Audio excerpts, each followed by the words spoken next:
Hello everyone, मैं Poonam Chaturvedi food and family में फिर से हाजिर हूँ। आज का मोटिवेशनल स्पीच का टॉपिक है nothing is impossible. Means nothing is impossible means असंभव जो है वो असंभव नहीं है, नथिंग है। असंभव शब्द डिक्शनरी में है ही नहीं। इसका पॉजिटिव मीनिंग है आई एम पॉसिबल। इम्पॉसिबल को मैंने एक अपने पॉजिटिव डिफाइन में उसको डिफाइन किया हुआ है। आई एम पॉसिबल मतलब कि असंभव जिसको हम कहते हैं नहीं मैं नहीं कर सकता, ये तो बहुत कठिन है, ये तो बहुत है, एग्जाम में मेरे इतने मार्क्स नहीं आ सकते, ये मैं जॉब नहीं पा सकता, ये मैं काम नहीं कर सकता, ओ माय गॉड। ये देखिए, ये सिर्फ क्या होता है, ये हमारे अपने मन की सोच होती है। हमारी सोच इतनी नेगेटिव है, इतनी नकारात्मक है कि हम एक छोटी सी चीज को हम बहुत बड़ा बना लेते हैं और उसको अपने से भी बड़ा बना लेते हैं, और इस तरह से वो हमको सोच हमारी मजबूर करती है कि इम्पॉसिबल। तो अगर हम इस इम्पॉसिबल को ऐसे देखें कि आई एम पॉसिबल, मैं संभव हूँ, तो देखिए आपकी कितनी बड़ी बड़ी मुसीबतें सॉल्व कितनी आसानी से हो सकती हैं। जैसे कि यहाँ पर इसके लिए हमें क्या करना है, अपने अंदर की शक्ति को पहचानना है। जैसे कि हमारे बहुत सारे महापुरुष हुए हैं, महात्मा गांधी और ये विवेकानंद जी और ये सरदार वल्लभ भाई पटेल, बहुत सारे, पंडित जवाहरलाल नेहरू, इन्होंने क्या किया। वो आज क्यों इतना हम लीडर है, उनको हम भगवान की तरह पूछते हैं, क्योंकि उन्होंने अपने अंदर की शक्ति को पहचाना। और इसके लिए मैं कुछ उदाहरण देना चाहूंगी। जैसे अल्बर्ट आइंस्टाइन है, उन्होंने बहुत सारे प्रयोग किए।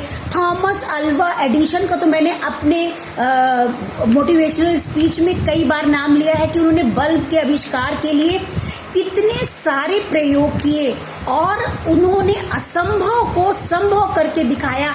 घर घर जो थी वो लाइट्स आ गई, बल्ब जलने लगे, रोशनी का प्रकाश आया।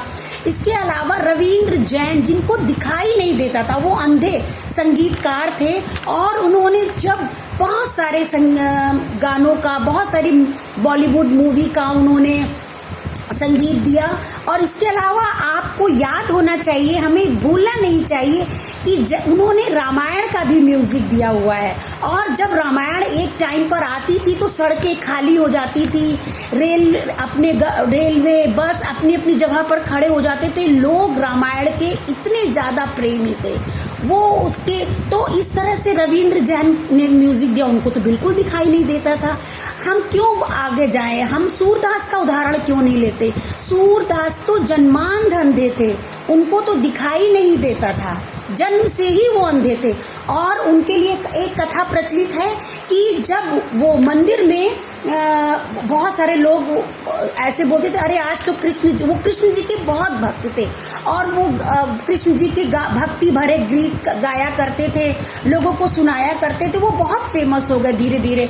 और वो जिस कलर के कपड़े जो थे भगवान कृष्ण पहनते थे, सूरदास जी बता देते थे कि आज भगवान ने येलो कलर का ड्रेस पहना है, आज उन्होंने ग्रीन पहना है। तो एक दिन क्या होता है, मंदिर का जो पुजारी होता है वो बहुत नाराज हो जाता है, वो बड़ा गुस्सा हो जाता है कि लगता है इनको कोई बता देता है, इनके कान में इनके कुछ कोई बता देता है, इसलिए सूरदास जी तो ऐसा कर रहे हैं। तो वो क्या करता है, वो चुपचाप से, जो पुजारी होता है, कृष्ण भगवान की जो वो होती है उसमें उनको पत्तों से ढक देता है, उनका पत्तों से श्रृंगार कर देता है। तो वो कृष्ण, जब वो सूरदास जी आते हैं तो वो भगवान की प्रतिमा को देखते हैं और वो हंसते, अरे हा हा हा, आज तो भगवान के पास कपड़े ही नहीं रहे, इनका तो पत्तों से श्रृंगार हुआ है।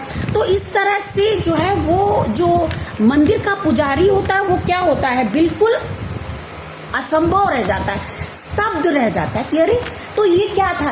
ये केवल जो था, ये सिर्फ चीजें थी कि उनके अंतर मन की जो आवाज थी, उनकी जो अंदर की जो सोच, वो इतनी स्ट्रांग थे वो, तो इसलिए वो सारी चीजों को समझ जाते थे, वो फील कर जाते थे।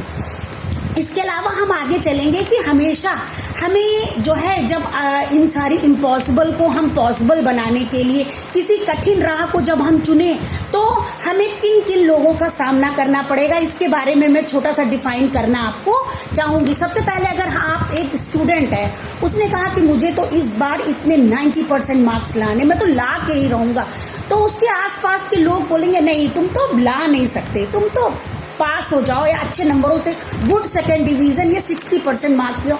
तो इस तरह क्योंकि हम कुछ सोचते हैं और बहुत सारे लोग बहुत जिनसे भी हम चीजें डिस्कस करते हैं वो आके खड़े होते हैं और कहीं ना कहीं जो है वो हमको डिमोटिवेट करते हैं। और सबसे पहली दीवार हमारे सामने की जो हमारे आसपास की होती है, ये हमारी सबसे पहली दीवार यही है।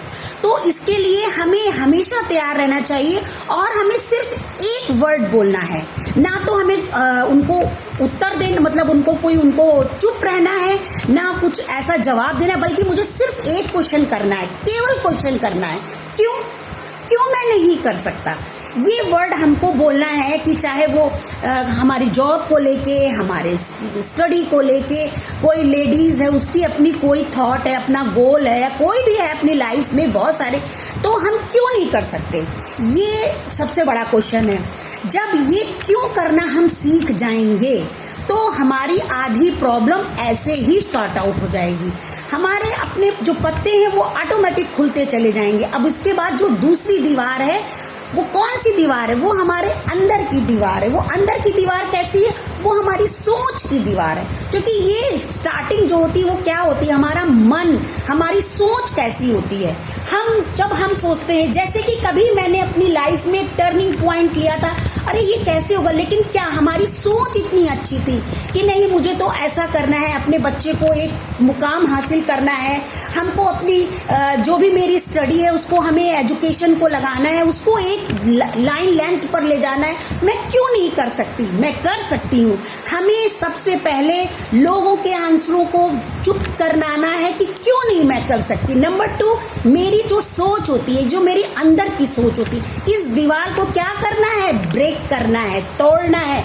और इसके लिए हमें क्या, किसकी जरूरत पड़ती है, हमें धैर्य, संकल्प, आत्मविश्वास की जरूरत पड़ती है। तो इन्हीं शब्दों के साथ कि अगर आज आपको मेरा मोटिवेशनल स्पीच अच्छा लगा हो कि आई एम पॉसिबल, कि कोई भी चीज जो है वो असंभव नहीं है, अगर आज आपको मेरा वीडियो अच्छा लगा हो तो प्लीज लाइक कीजिएगा, शेयर करिएगा, और अगर हमारे family channel food and family में अगर नए हो तो प्लीज सब्सक्राइब करिएगा। Okay, tata, bye bye.